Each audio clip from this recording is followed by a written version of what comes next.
We've got some great ideas going on here. And what we need to do now is to have one great idea from each table. So if you haven't designated a spokesperson yet, please do so. And then we'll come around and we'll have you report out one super great idea that you all came up with. And shall we start over here? Is that okay? Who is your spokesperson? It's Mary. Hey, Mary. How's your first club visit? It's Michelle. No, I'm just kidding. Let's see. One of the ideas that we had was we want to focus more on the introductions, right? Not just saying their name and what they do, but their hobbies and such. And we thought of the idea of having little index cards, stacked kind of at our sign-in table that have those 3 or 4 questions on them, just to remind us we can grab that, or put some at each table so they could grab it and until everyone gets it, right? So the card would say their name, their occupation, skills or passions or fun facts or hobbies or recreation or something like that, and then that would aid them in doing a better introduction? Correct, yes. I like the card idea. Good. And Thank you.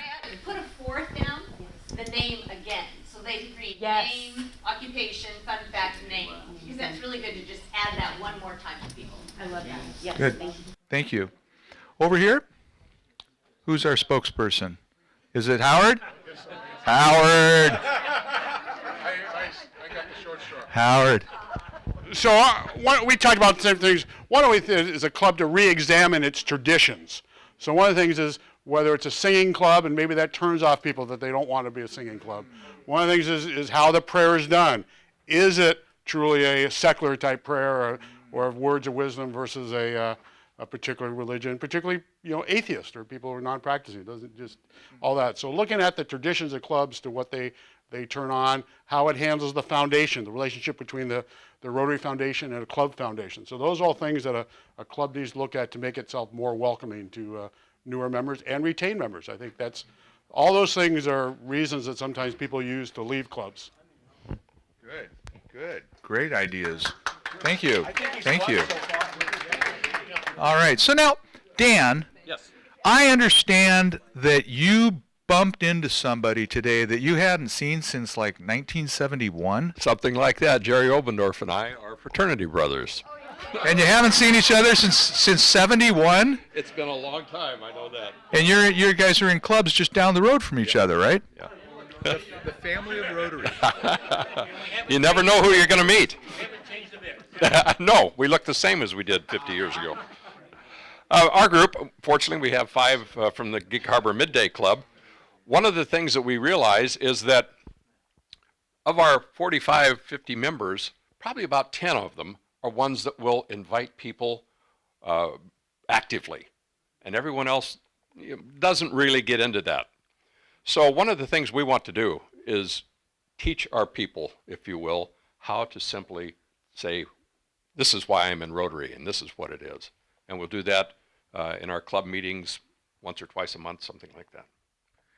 It's really interesting that you said that because there's a club called the Sacramento West Club, and they put this on a big, huge poster, and they pull it out at the beginning of every meeting, and they have everybody recite it instead of the 4-way test until it's ingrained in them. So it's really an interesting idea. Yeah. Wendy? Okay. Let's come over here. How about this table? Spokesperson? Okay. There was nothing. The overall theme that we all said is that we want to get more feedback from our members and find out the retention. So whether it's past members or current members, find out something to help our group keep the members and grow membership.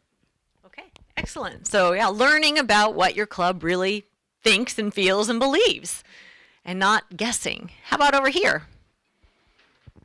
Okay. Oh, you look so enthusiastic. So we were very interested in the new member program. and that's from rotarization all the way through to a mentorship program. And we realized that we needed to train the mentors first, because a lot of the people in the clubs already don't know those things because they haven't been taught either. So we've started writing down some of the things that we would have to train the mentors to know so that they could then train the new members. So that's what we came up with. Excellent.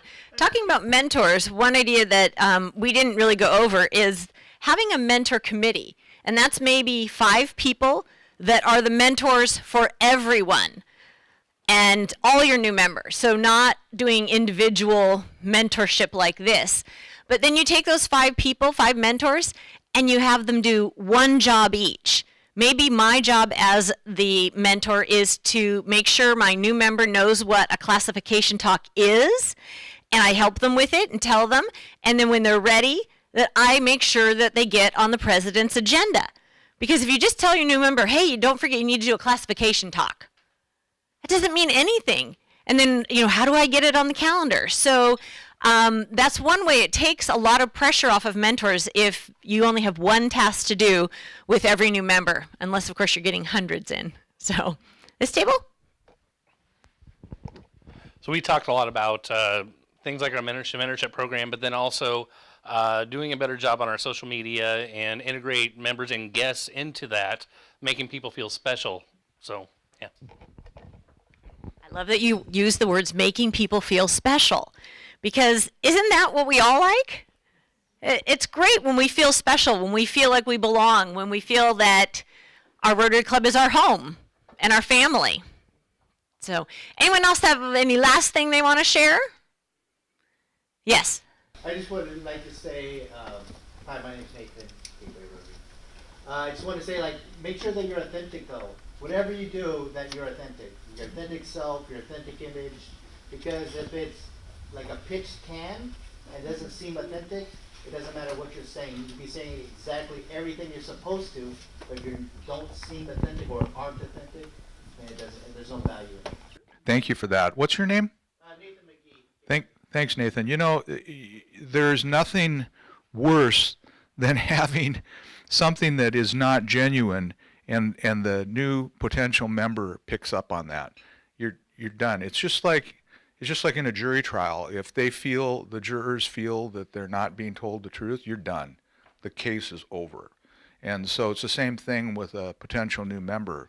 Got to apply the 4-way test to everything we do. So good. Tony? Well, we probably, like most of the clubs here, and I want to institute this as soon as I can, we send out a meeting reminder. We only meet once a month, and then we have a social once a month. So we always send out a reminder like the week before. So I want to make sure that we get a return. Right now we can't do that, but I want to override that. So I can put in there, or someone can put in there, oh, by the way, I have a guest, his or her name is, please be on the lookout. And so kind of put out a general alert before we even meet. So when someone shows up at the front door, hey, we know someone's coming in. As a group, we know it as a whole. That's a great idea, and it's probably easy to do. I'm sure it is. I just checked our last meeting announcement, and it just says reply. It doesn't say reply all, so we got to work on that individually and see how we can work around that. Yeah, and somebody over here earlier said following up with guests. How many of us have a really good, solid program in place to follow up with guests? Speakers, student of the month, all of these people are potential new members of Rotary, Rotaract, or Interact. And so we ought to be engaging with them and giving them those opportunities.